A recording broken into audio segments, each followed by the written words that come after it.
Assalamu alaikum wa rahmatullahi wa barakatuh. This is a continuation of the dilemma of the family man, and we mentioned that one of the critical issues is that men are somewhat disposable biologically anyway, because one man or a handful of very happy men can basically fulfill the biological function of all men. Okay, and that since women are the carriers of life, they are, biologically more valuable in that sense. We also mentioned that men being historically the providers and protectors of women, that now that women are capable of, financially looking after themselves. Um, Although that's sometimes debatable, statistics tend to show that women uh, do less well with money even when they earn the same money that men earn, because still, again, historically, women's money have largely been supplementary, has not been the source of, the household income. It's usually like an additional income, so women tend to fare less well with managing their own money, since their money has not really counted for much um, historically, even when they had jobs. So men still undertook the responsibility, or are still expected to undertake the responsibility of providing, even though women have their own money. So that's debatable, but let's, not get into the debate about it. Let's just say that sure, women are able to look after themselves financially, right, in this century. So then the space that men were secure in, meaning the masculine space, the space where they were defined through a role that they served, and that role helped define their masculinity, helped, them, you know, feel secure in who they are. Um, that space is diminishing, and so since masculinity is defined by external phenomena, what men do, and since femininity is defined by who women are, what they are intrinsically capable of, um, the masculinity, uh, perception of masculinity has really, gone downhill basically, and so there's a crisis of masculinity in the modern world, and there's especially a crisis for the family man, the man who defines himself in terms of his ability to provide and protect his family. Men like me, because we are basically dinosaurs. We are becoming obsolete. Um, Modern women, and women of this century, and probably later on, do not need men like us, basically. Now, I'm not saying that with a sense of sadness. I mean, I don't care either way. But that is basically part of what defines the crisis. But it's not only a crisis for men, and this is where it gets interesting. It's also a crisis for women, because women are still genetically coded, okay, to desire men for safety, for protection, and still would like to be looked after. Even though they can look after themselves financially, they would like to be looked after. So they are conflicted. The modern woman is constantly experiencing this conflict between her individualism, her independence, and a very feminine need to actually not be independent, but to be able to rely on a reliable man.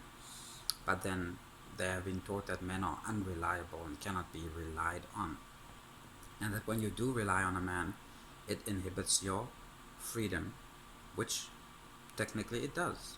Okay, so the trade-off is very severe. In other words, if you have been raised on a staple diet of women's liberation and independence and freedom, having to give that freedom up then for the stability of a reliable, dependable, family orientated man is one that is very difficult to navigate. It's something that you don't want to let go of this, but you want this, and the two just, they don't exactly go to, something has to give, basically. And so that's kind of the dilemma that women face, independent women face, because they want basically the best of both worlds, and they can't have it, and they don't know how to compromise between the two. So the other aspect that is often overlooked is that men are often seen for their utilitarian function, meaning the ability to provide comfort for a woman and to help her be able to look after children, etc., and obviously impregnate her to have the children in the first place. It's often seen as a utilitarian function, not a humane function, not a function of the man as a human being. So men are often no longer seen as human beings, they are seen as things. Basically, men are looked at as what they can do for you, and not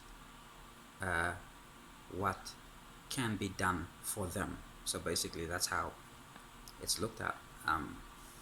Arguably, increasingly, that's more and more how men look at women too, And so there's a strong sort of pull towards single people being single, because no one can get along with anyone anymore, okay? Because the demands are unreasonable and unrealistic. I would say from both sides in this era, okay? The expectations men have of women have become expectations which in the eyes of women are unreasonable, and the expectations that women have of men are seen in the eyes of men as being unreasonable. And so if everyone is just unreasonable, then everyone has to just stay by themselves, basically. So that's kind of what happened, and that's part of the crisis we suffer, because we have evolved, society has evolved so fast to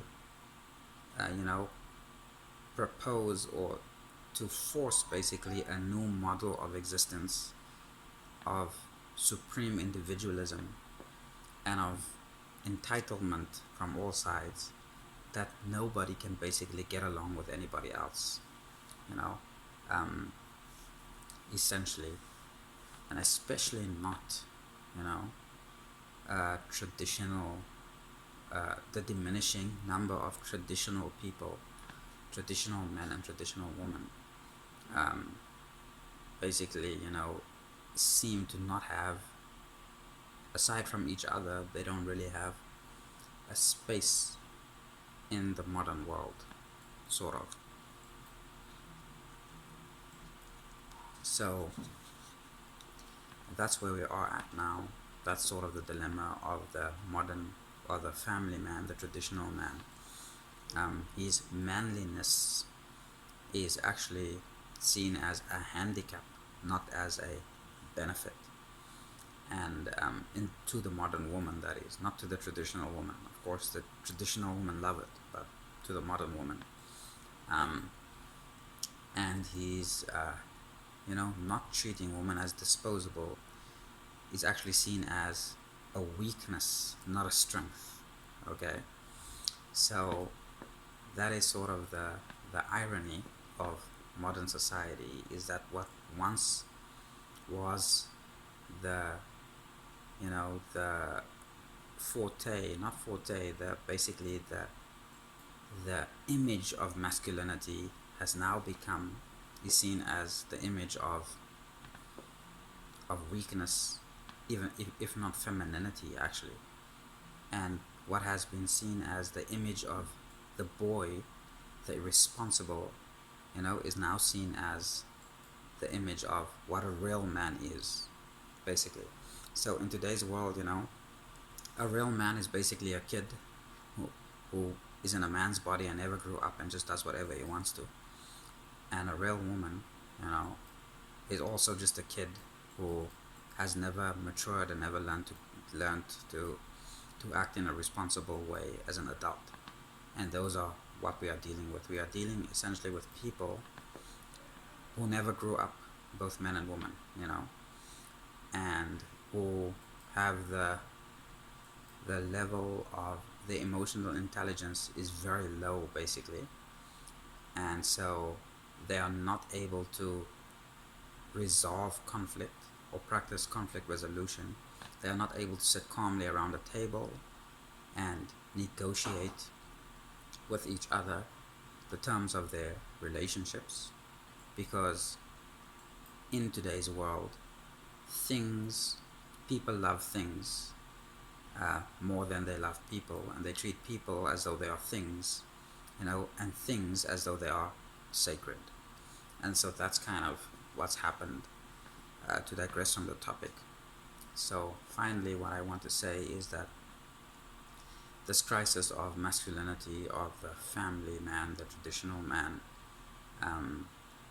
is a real crisis, but it's not a crisis only for men, it's actually a crisis for women. Because ultimately, what you will have in a few years, in 10 or 15 years, even in the East as it is in the West, is that you will no longer have real men. You will not have men who are prepared to take responsibility for a family, for a wife, for children, etc.